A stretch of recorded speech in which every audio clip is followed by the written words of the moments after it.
YCP నేత బుగ్గన రాజేంద్రనాథ్ రెడ్డి మీడియాతో మాట్లాడుతున్నారు. ఇప్పుడు అలా చూద్దాం. ఇంటి మీద జోగి రమేష్ గారి ఇంటి మీద అటాక్ చేయడం వీడియో క్లిప్స్ చూస్తే అదే మాప్ కాదు, లిమిటెడ్ పీపుల్ ఒక 30 మంది. ఆల్మోస్ట్ ఎట్లుందంటే పోలీస్ వాళ్ళు వాళ్ళని ఎస్కార్ట్ చేసి వచ్చినట్లుంది వీడియో క్లిప్ వస్తే. రోప్తో పాటు వస్తే ఆ రోప్ అనేది ఎవరు చూసినా కూడా, అంటే దీనికి పెద్ద టెక్నికల్ నాలెడ్జ్ కూడా అవసరం లేదు, వచ్చే మాబును ఆపేదానికే ఎస్కార్ట్ చేసేదానికే అనేట్టుగా ఉందన్నమాట. అసలు రోప్ కూడా చూస్తే ఎంత ఆశ్చర్యం అంటే ఎక్కడ నాకు తెలిసి చరిత్రలో ఎప్పుడు ఉండదు. ఎల్లో కలర్ రోప్ చూసినారండి ఎవరన్నా?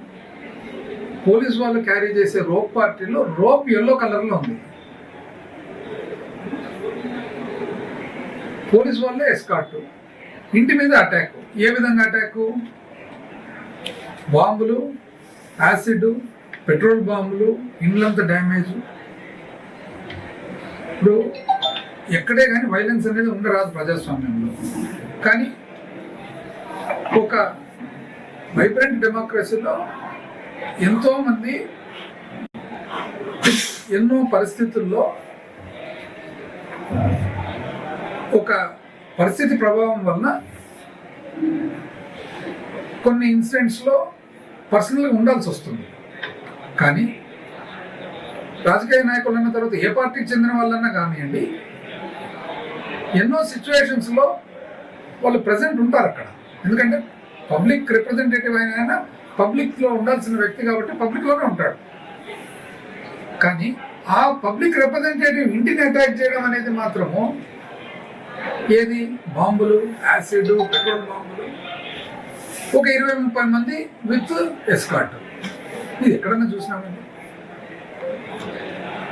ఈ మధ్య కాలంలో మాజీ మంత్రివర్యులు రాంబాబు గారి ఇంటి మీద కూడా సేమ్ పరిస్థితి. ఇంకోటి కొత్త రకమైనది ఏమంటే, ఈ మధ్య ఈ 2 సంవత్సరాలు చూస్తున్నది, మహిళలు కూడా అసభ్యకరంగా మాట్లాడటము, అటాక్ ముందర రావడము రూలింగ్ పార్టీ తరఫున. ఎక్కడనే చూసినామండి ఇంతకుముందు మహిళలు అసభ్యకరమైన వ్యాఖ్యలు. అసలు పబ్లిక్ ఎవరింటి మీద ఉన్న పోయేటప్పుడు ముందు నిలబడి వాళ్ళే లీడ్ చేయడం. అంటే ఇది సహజమైన సాంప్రదాయం అయితే కాదు కదా. ఇది వెనకాల నుంచి ఎవరో ఒకరు ఇన్స్టిగేట్ చేసి చెప్పి ట్రైనింగ్ ఇచ్చి కోచింగ్ ఇస్తే తప్ప మన భారతదేశ సంస్కృతులు అయితే సహజమైన సాంప్రదాయం అయితే కాదు కదా.